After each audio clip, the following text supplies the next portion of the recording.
Welcome to Motion Teaching, where I teach the essential 5% of After Effects for designers and creators. Tutorial 1, the Graph Editor. But first, now these tutorials are dense on purpose, but they're not difficult or opaque. They're just designed to be paused and skipped and watched parts over again, which is why there's this progress bar at the bottom of the video to know exactly where you are in this tutorial, what chapter, and how much longer there's left. Now, having said that, these tutorials do ladder on top of each other, so it's important to watch them in order. So I'm glad you're here, and I want to start with the very first section of this tutorial series, which is the Graph Editor. Thank you. The Graph Editor is kind of misunderstood. When I first started in 2007, I never used it. I was scared of it. I never heard anyone use it, and I didn't know really what it was supposed to do.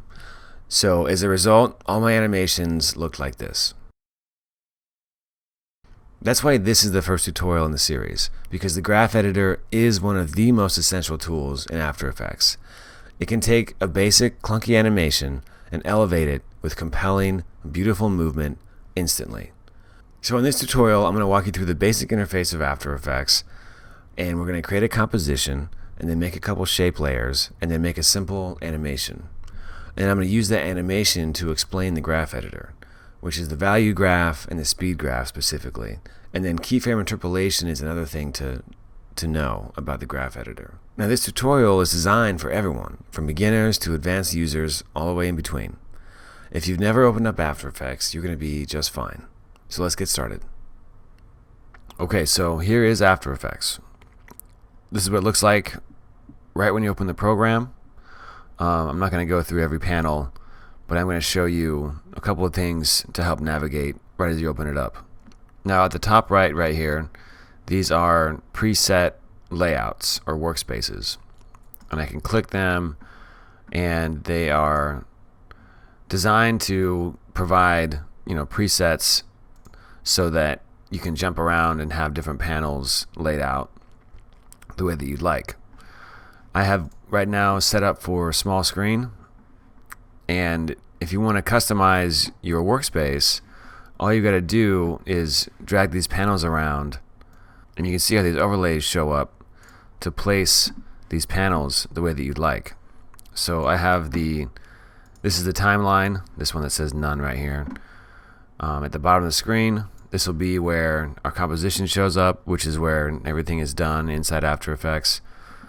They're called compositions. In Premiere, they would be called sequences. So compositions are where everything happens in After Effects. They also become what gets output when the animation is complete. This is the project panel.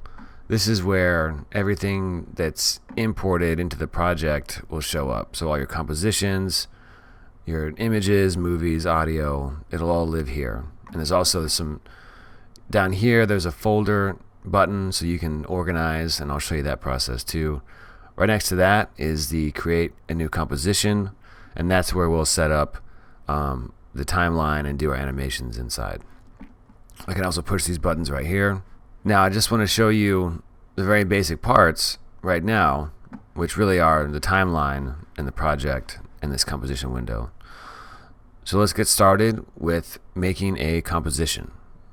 I just click this button right here, and I'll get the composition settings, and by default this preset is Social Media Landscape HD 1920 by 1080 at 30 frames per second. That's great. And if you just have this drop down right here, you can see other presets for different standard formats. This is a great standard right here. We'll start with that. I can also name this right here, so I'm going to call this the Graph Editor. This is a good habit to get into because the composition name will become what the file name is when it gets exported. So instead of having it called comp1 and then renaming it later, I just get started naming the composition right away. So I hit OK. This window shows up, and you can see down here, this is called the Graph Editor now because we have a composition, as you can see in the project, and this is where we can start creating an animation. Now the next step is I'm going to create a solid, which is it's a solid color layer that we're going to use as the background. and solids will become very helpful going forward. So I'm going to start with that. We can go to Layer, New, Solid, or Command or Control Y. This is going to be a nice, helpful shortcut that's included in the Essential Shortcuts PDF. New Solid, sets the size. By default, it's the composition size. I can change the color right here too. So if I click this, I have the standard color picker that you see in Photoshop, Illustrator, and other programs. I'm going to type in a custom hex value. There we go. And there it is. It shows up in the composition and also in a folder in the project pane for solids. And now I have our background. Now I'm also going to just real quick show you a button that's very helpful. So you have this eye icon right here, which is visibility. If I turn it off, it goes black again. Now this black is actually not a solid color, it's transparent. And the way to know that is this button right here, the transparency grid. If I click that, I can now see that it's actually transparent, not black. And if I turn this layer back on, it's not transparent anymore. We have this layer. So in case you ever see this screen, you can always check to see if it's not just a black color or if it's transparent with this button right here. Next step, I'm going to create a shape layer. And right up here is the rectangle tool. These are all various shapes that I can create similar to Illustrator or Photoshop. So now you can see this icon has changed. I'm going to go to the center of the image, click and drag, and we have a basic star. It's not really what we want. It's like an asterisk right now, but it's nice because I can show you how to edit the shape of this star inside the menu right here in these properties. Now because it's a star shape, the contents are called polystar 1.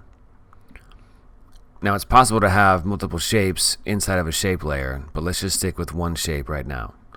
So as you can see, this arrow right here is kind of it expands the properties inside this layer. So before I get into the shape layer, I just want to show you the default properties that happen for any layer that gets added. Now if I hit this expansion arrow right here, you can see transform parameters, anchor point, position, scale, rotation, opacity. These are the standard properties that show up with every new layer in a composition.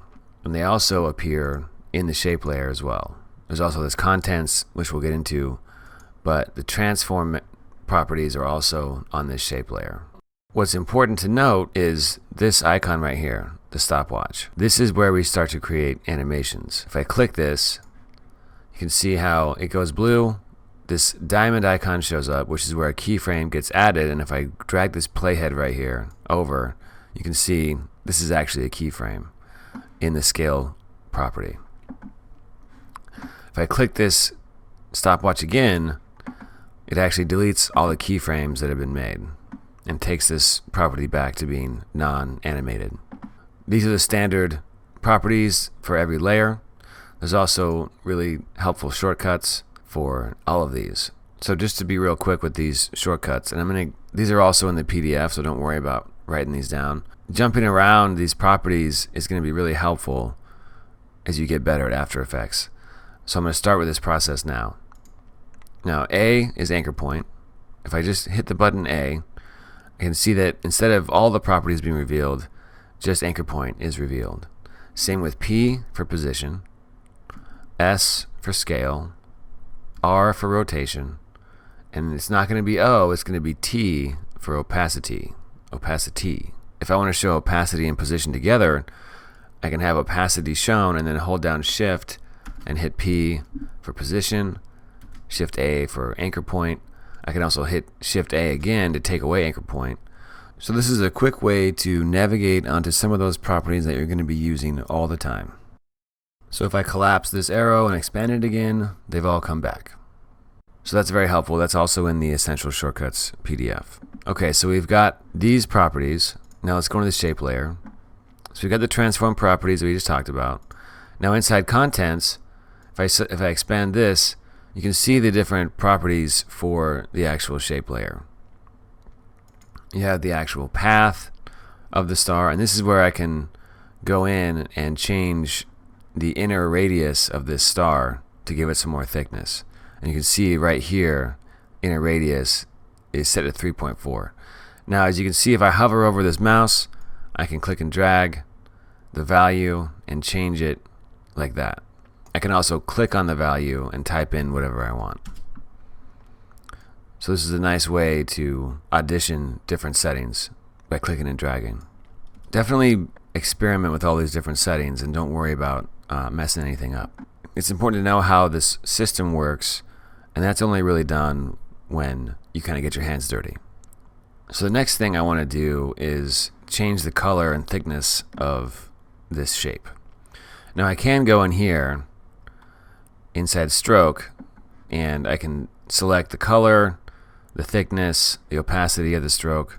I can also, and you can see right here, the fill is turned off, so there's no fill color inside this shape. So I'm going to turn it on, and I'm going to go into the color picker right here, click this, and type in a custom value. Okay. Now as long as I have the shape tool selected, I can also go up here and quickly change the fill and stroke if I'd like to. If I click on the fill word, I get these different options where I can do a solid color and different types of gradients. I can also turn it off. So I'm going to go into the stroke word right here and actually just click none, so there's no stroke. And there we go. If I click away, you can see how it's just the solid color and no stroke. Okay, great. Let's make an animation. I'm going to expand the transform properties for the shape layer. I'm also going to rename this so that we get away from these default names. Now you would think I could just double click on this and rename it. That's not how it works in After Effects. I've got to have the layer highlighted and hit enter to rename it. If I hit enter, I can rename compositions, folders, anything inside this project panel. Enter is the way to rename. It looks like the anchor point, which is right here, this icon, is not exactly in the middle of the star. And the way to know that is to use the rotation parameter and just kind of scrub and see if it sits in the middle. Honestly, it actually does look like it's in the middle. That's really nice. But I want to show you how to set the anchor point really easily in case you have to. Because look what happens. So if I hide this real quick, say you go back to the star tool and you click and drag over here to make a star. You can see how the anchor point still appears in the middle of the layer, even though the shape itself is over here. So if I was going to use the transform properties for this layer and do rotation, it's going to rotate like this, and that's not ideal.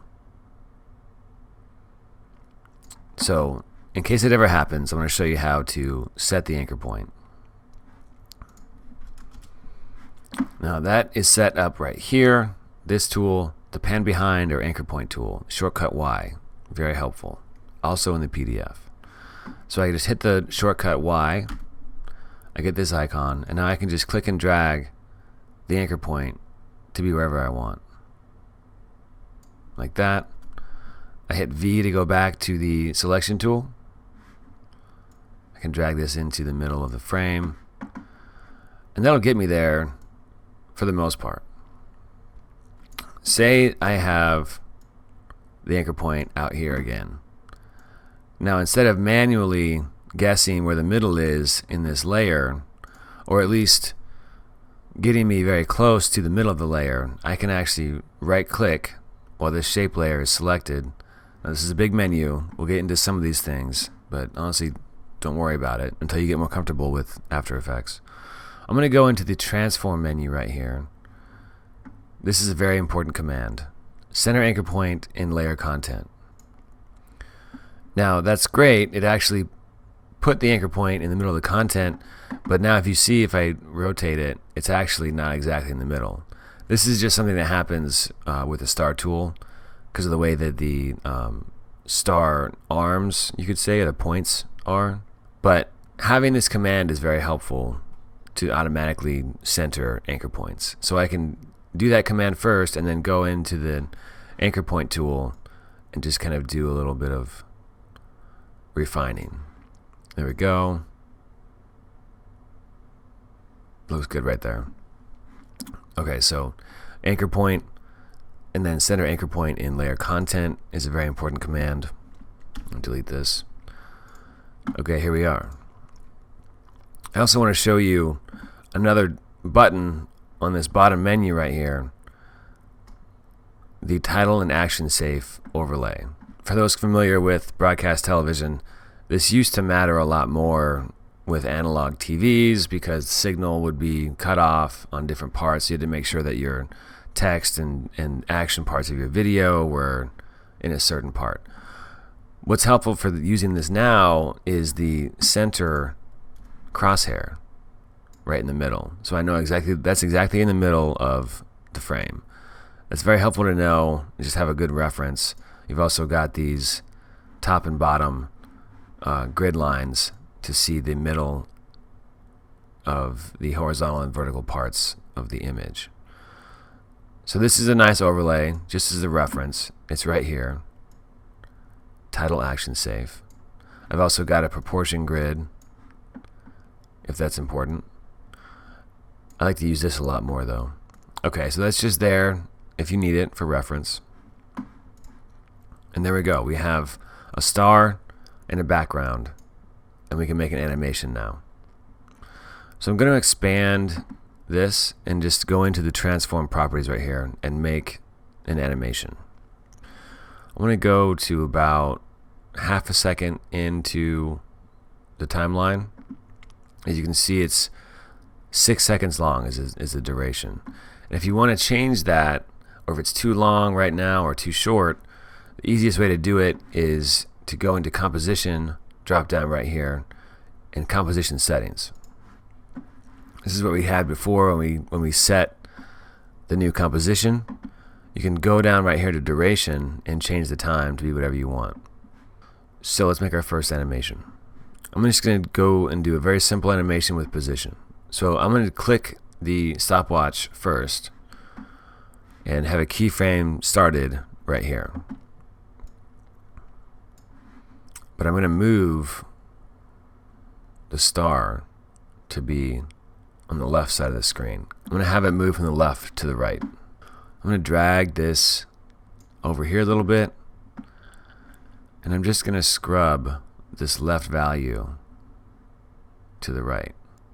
Now, real quick about position, anchor point, and scale coordinates right now. There's two of them. Now, what that means is there's an X and there's a Y in anchor point and position and scale. So there's two dimensions. X is horizontal and Y is vertical. So by just dragging the one value or coordinate, I'm just moving it in the horizontal direction. And now you can see we have two keyframes added. Now it's important to note, now that you have the stopwatch activated and those keyframes, wherever the timeline is in this composition, where the playhead is, if I was going to move this star around, it's going to make a keyframe automatically. So now you can see if I was going to play this by hitting spacebar, it will record any change that's made on that property, this position, because it has the stopwatch activated. So it's just important to know that. If I want to get rid of these keyframes, I can just drag a box around them and hit delete. And I'll go back to the original. So now let's go and hit spacebar and watch this animation.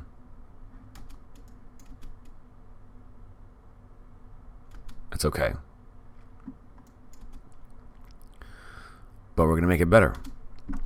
So as you can see, there's the beginning and the end. And it starts very abruptly and then ends very abruptly. And really, that's where the graph editor comes in to make animations smooth, elegant, and very nice. Okay, now that we have the position animation created, let's go into the graph editor and refine this. What I'm going to do first is select position and highlight it, and then go right here. Here's the graph editor. Now this is where all the magic happens, and it might seem a little overwhelming at first, but I'm going to walk you through it, and it's going to make everything better as you go forward learning After Effects. Okay, so first of all, if I didn't have the position highlighted, you would just see this if you push the graph editor button. So if I went back in here and hit this, it would be a blank grid because you have to select the animated property to see its graph. And you can also select multiple. These don't have any animations on them, but you can select multiple properties for an animation. So let's just stick with position. Now this is the value graph.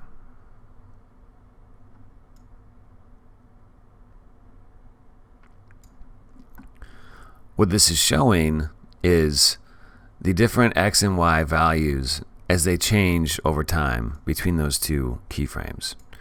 Now if I hover over the red, you can see star position X. So this is the value of the X coordinate as it changes over time, the value graph.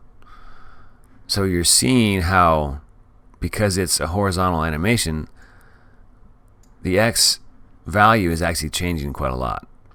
It starts here and you can hover over it and see the actual value, 324 pixels, and then as the playhead moves and the star moves, you go to this other one and this position is changed, the value is changed to 1602. So if I actually hover the mouse over it, you can see how the value changes over time. This is really all it's showing, is that the values mapped to a graph over time. Now what's funny is I accidentally used the Y, I changed the Y value by accident. And you can see if I hover over this, 540 to 528. Now, and you can see it as I scrub this playhead as well, how the values change right here too. So what I'm going to do is actually use this arrow to navigate to the first keyframe. The value is 540. I'm going to use this arrow to go to the next keyframe and click this and just type in 540, and you can see how the value's changed. I can also grab this point right here and drag it up and down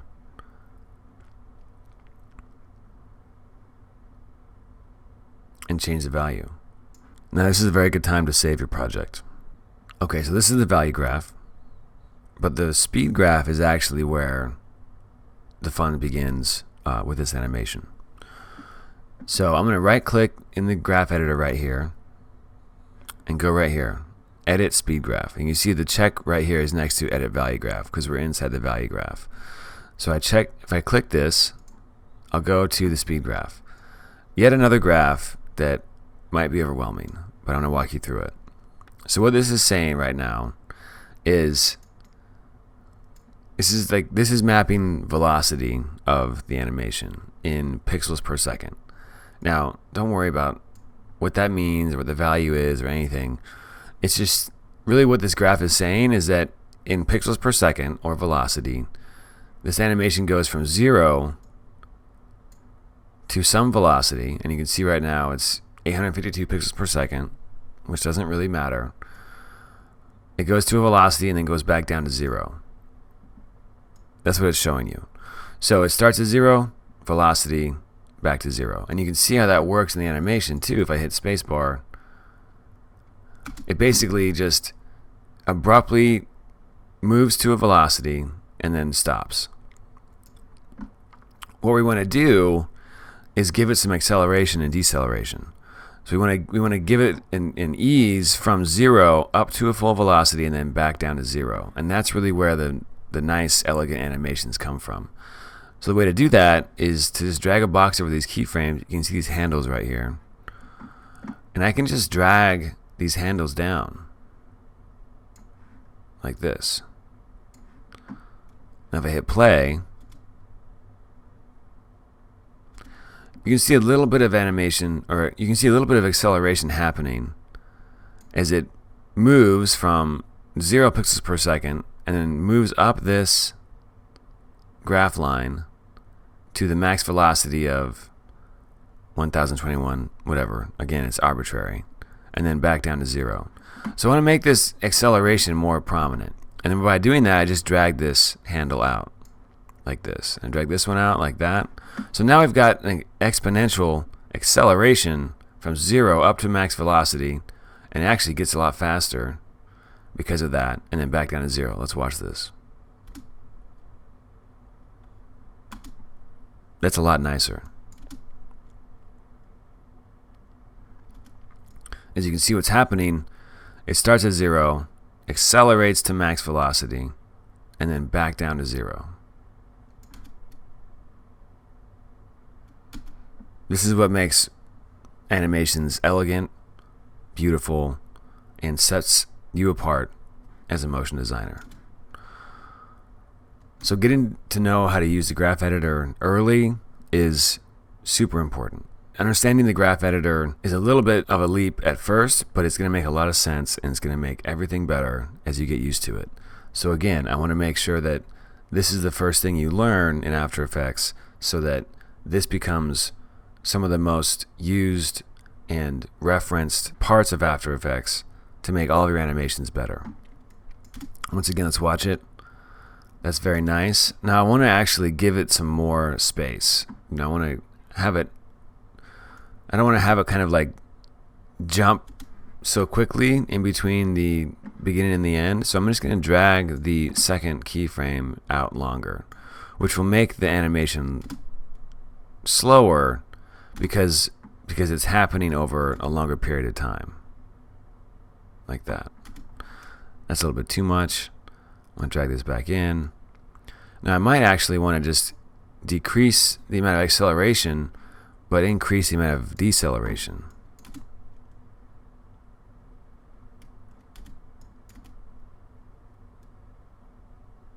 So it kind of slides into that final value. Okay, great. Now I'm going to go back to this value graph and show you what that looks like now. If you go back to the value graph, now you can see this, which is also another way of explaining what the speed graph is doing. So as you can see, from a value perspective, it starts at this value, and then it kind of eases out of it, and then it traverses a lot of value right here very quickly, as the slope is very intense, and then this part right here is a lot more gradual than this part.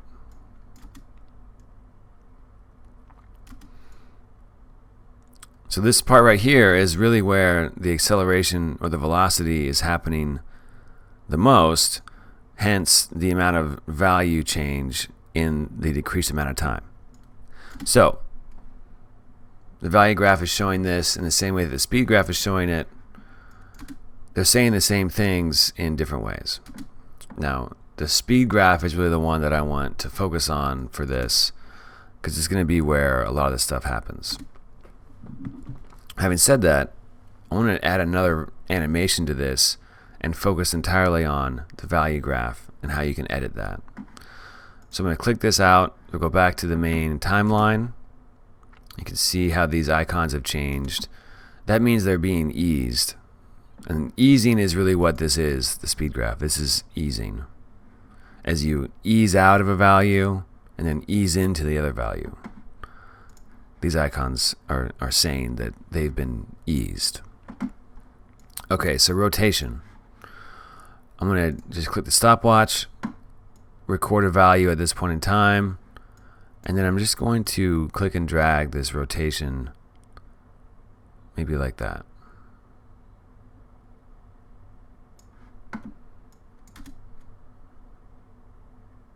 Now we're back to the kind of basic interpolation of those keyframes that we were at the beginning with the position.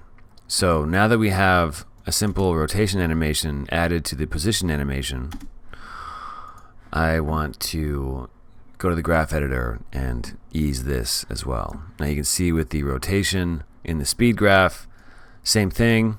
Now we could do the same thing here too, where I drag these points down and do that, but I want to do the actual easing in the value graph to show you that process too. So I'm going to go into the value graph. Now this is important to know. Now that you've seen this graph already in the position, and you can see how the graph units are set in rotation values, this is called linear interpolation. Now interpolation means just how the object moves in between keyframes. So basically how the value changes in between keyframes. Now by saying this is linear interpolation, it's just a straight line between the values,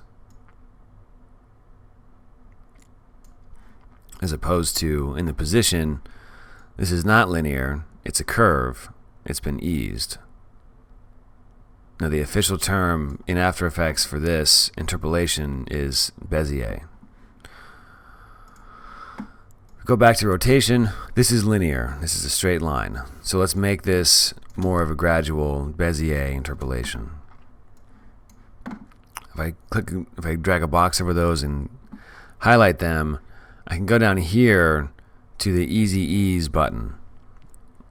If I click that, I get these handles. These are where the Bezier handles start. And this kind of should look like, you know, the handles you see in Illustrator or Photoshop for paths. So now we've got these handles, and I can grab them and start to edit the curve of this animation. So if I do that, if I just drag these out like this, you can see how it eases out and then has a lot of velocity and then eases back into that final value. So let's watch it. That's kind of a lot, but you can see how it works.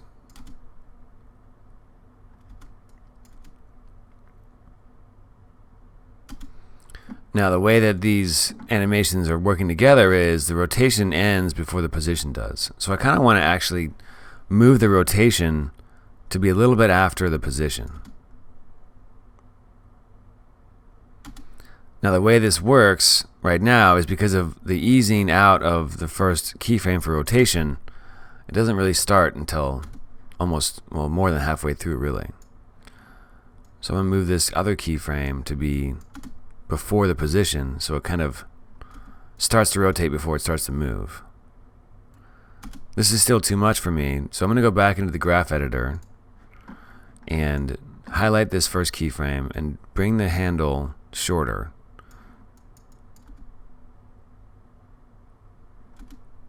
That's okay.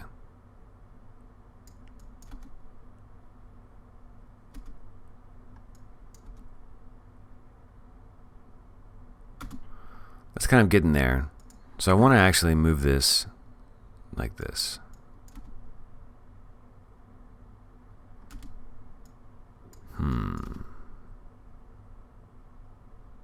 There we go.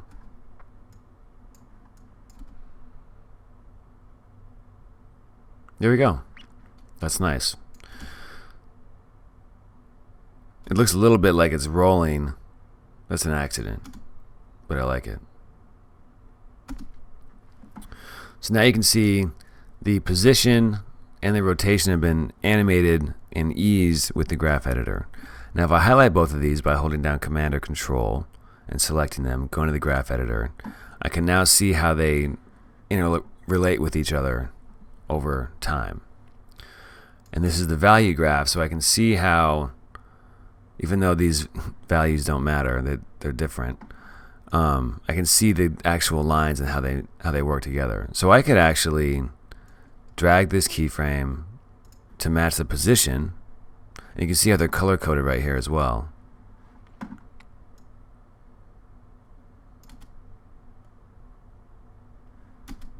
So if I wanted the rotation to match the position curve, I could do this.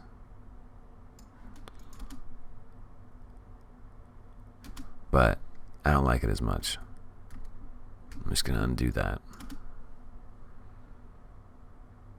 Okay, there we go. There's the value graph showing the different animations and how they relate to each other. If I right click and do speed graph, you can see how these two accelerations, these two velocities, how they relate to each other.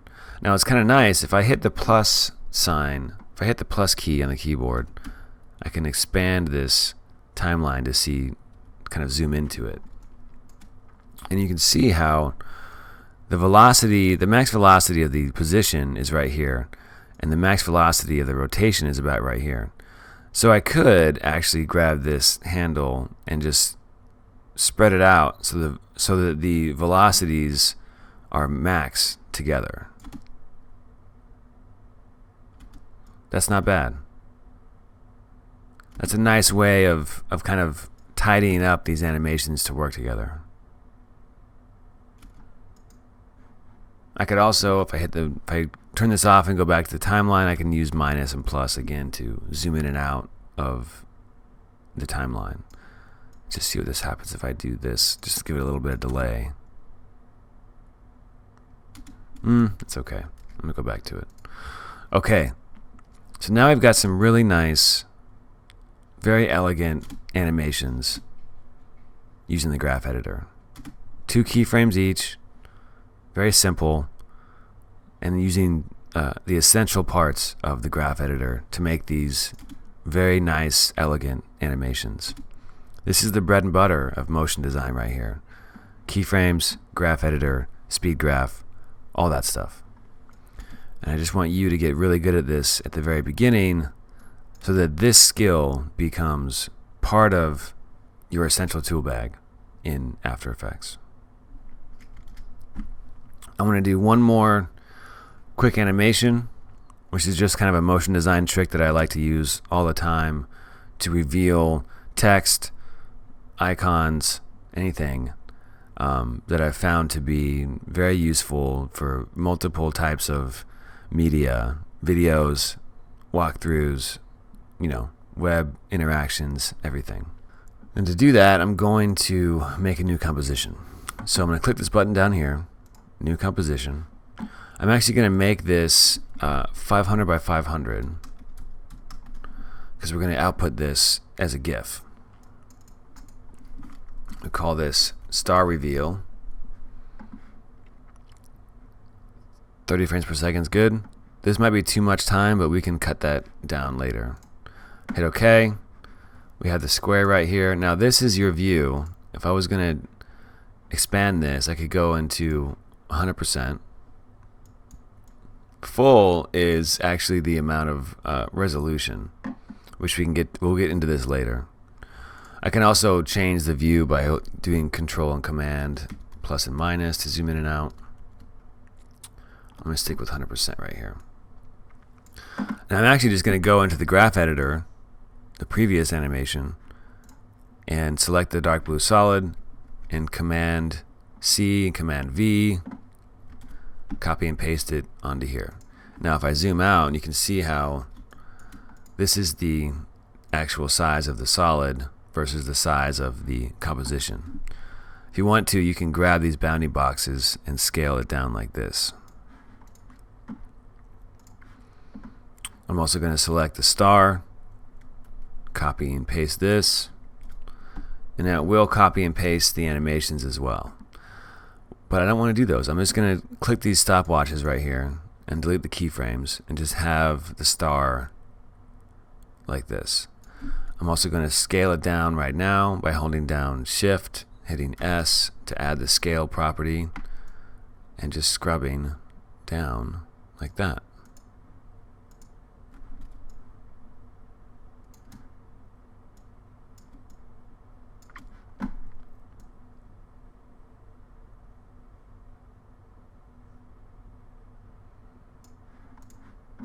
You know what I'm going to do actually? I'm going to switch these colors. Okay, so a nice quick thing for changing the color of a solid. The shortcut to make a solid is Command Y. But if I want to change the solid that I've already created, I just do Shift Command Y to change the current settings. And I'm actually going to select this green with the eyedropper tool to make the background that color, and then change the color of the star to that dark blue. So I'm going to go up here to the fill, select the color picker, and just type that hex value in. There we go. So they're switched. I was using the eyedropper to select colors.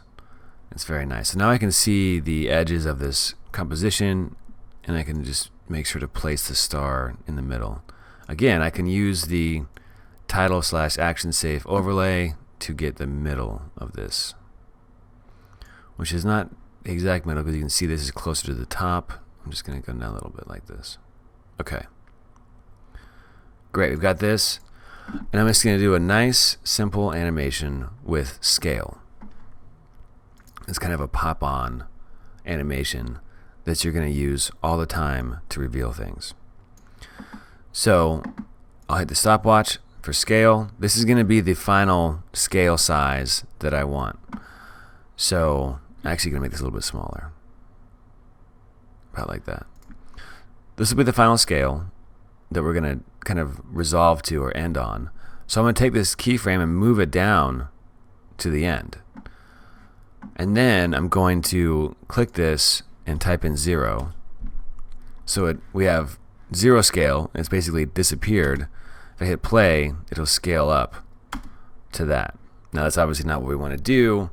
What I want to do is actually have it kind of pop on, so it'll go past the final value and then rest onto this value. It'll kind of resolve to it.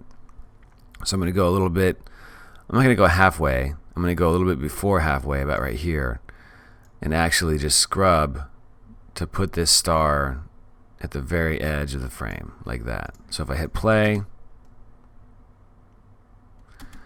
it kind of, expands quickly to a larger scale, and then comes back down to the final value. That's what we want to start with. It's just 3 keyframes. It's a very simple animation.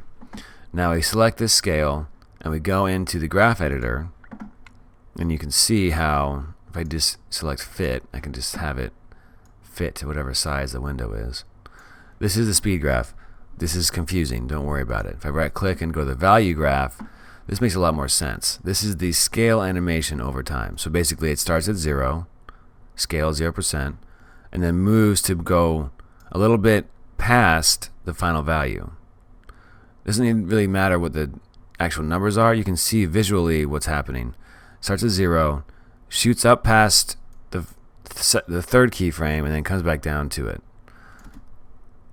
So what I want to do is just ease this curve right here to make it more fluid, so that it kind of it'll like expand and then lay back down into that final value.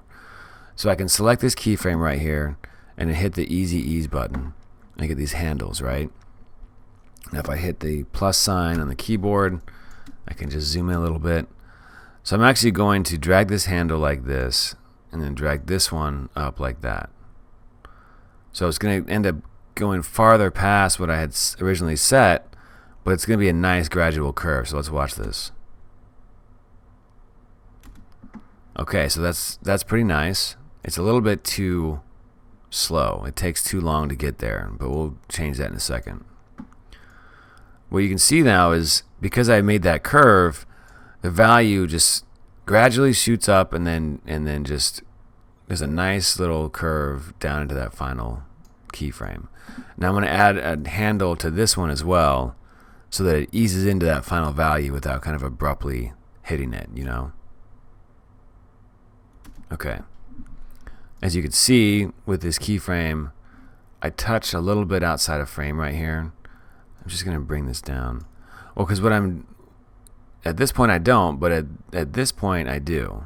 The final kind of peak of the value right here, I do. So I'm going to drag this keyframe down so that becomes the edge of the frame. And I can also drag this one down a little bit, the final value, to give it more of a dramatic entrance. So now I'm going to click this second keyframe and hold down shift while I drag, so that it stays in that same value instead of moving all around like this. So I can hold down Shift to lock it to stay in the same direction. And I'm just going to drag this one and bring it closer to. So now when we watch it back, it's a lot faster. And it's kind of a little bit more dramatic. So I'm just going to make this even faster, like that. And you can see how that works, where it shoots up really quickly and then gradually kind of comes to a rest at that final value. Make it a little bit shorter. That's kind of nice right there. That's a nice little pop-on effect. Very useful. Very useful animation.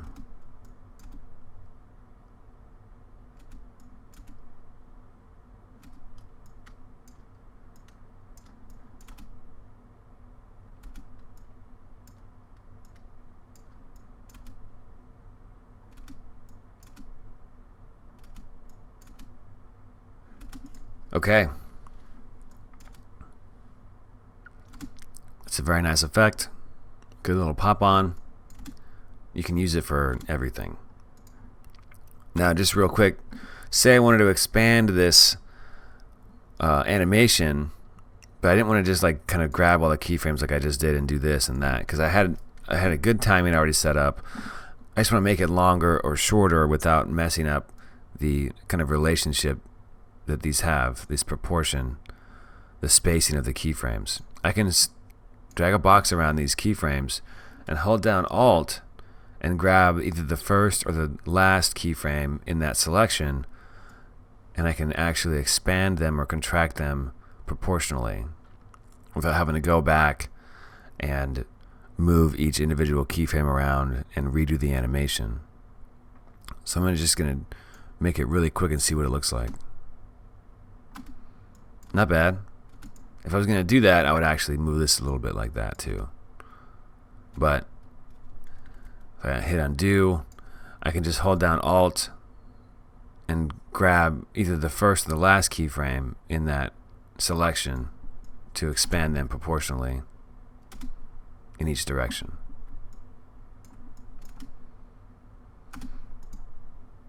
Okay, so let's go and output this into a file that we can then share.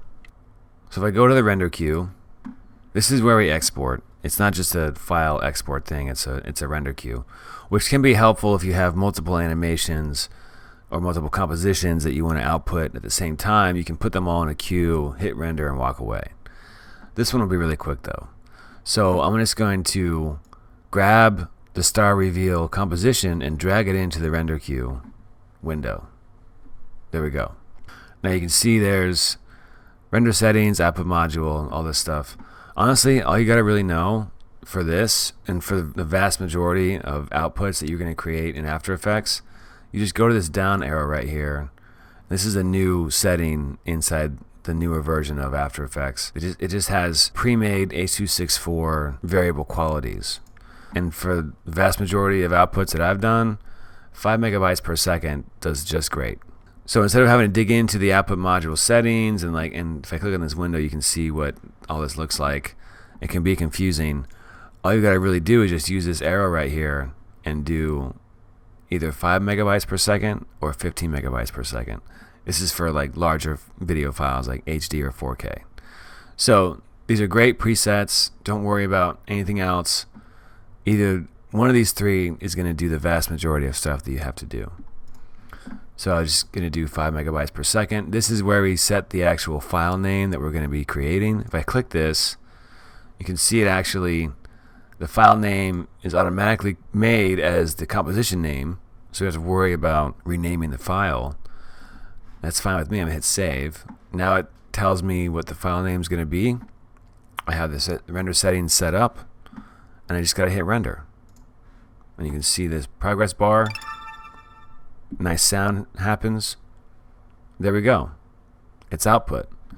So if we go in and find this file, it's an MP4 file, which is really the most standard video format file you're going to find.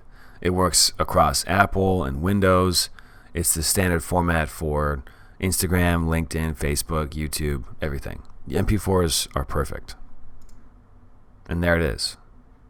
Okay, the next thing I want to do is create a GIF out of this animation. Before I do that, I'm going to actually shorten this composition because it's really only a second long. And the way to do that is I can drag this and expand or zoom in or out of the composition. I can take the playhead to, maybe like the 2-second mark, and I can drag this other bar right here, which is the work area. This is like basically the selection portion of the timeline. And if I hit play, you can see how, because the work area has now been changed, it's only going to loop inside of that. Now if I was going to take this and export it, it would only export the work area, which is very helpful, but also good to know in case this gets moved around like this. It's only going to be that animation section that gets output. So the work area is very helpful. There's shortcuts again on the PDF. N to set the end of the work area, and then B sets the beginning. So I can put the playhead right here, hit B for the beginning. I'll go to the 2-second mark, hit N for the end, and there we go. We've got a work area selected, and then when I output this, it's only going to be these 2 seconds inside the work area. So I'm going to go back to the render queue, drag start reveal over into it. Now instead of going into these output modules, I'm going to actually use Adobe Media Encoder to make a GIF, and I'll show you that process too. So I click the button. This only shows up once you have the file name selected and created. Okay, here is Adobe Media Encoder, and it's added that composition already into the queue. Now I don't want to make an MP3 out of this. What I want to do is make a GIF. So I'm going to select this down arrow right here, and there's a ton of presets that you'll probably never use, honestly. But inside of this, we have this preset right here, Animated GIF. Now I'm just going to select Animated GIF. I can go in, if I want to, and change the preset settings. But honestly, it's not that bad. The defaults are pretty good. But I want to show you if you wanted to, you could. As you can see right here, the source range is set to work area, which is nice. This is what we set in After Effects for the work area. So it's going to only output that part anyway. I can also, right here, if I wanted to, set the output name and the file path for the output right here. I'm going to hit cancel though, because I can do it right here as well. Output file, select that, perfect, hit save. I have the animated GIF preset, I have the file name. I can just hit the play button right here and hit play. There's no fancy sound, but it tells me that it's done. What's cool about Media Encoder is I can actually click on this link and it'll take me right to the folder and the file that I just created. Now you can see the GIF file itself is 170 kilobytes, 500 by 500. If I double click on it, there it is. And that's how I make GIFs.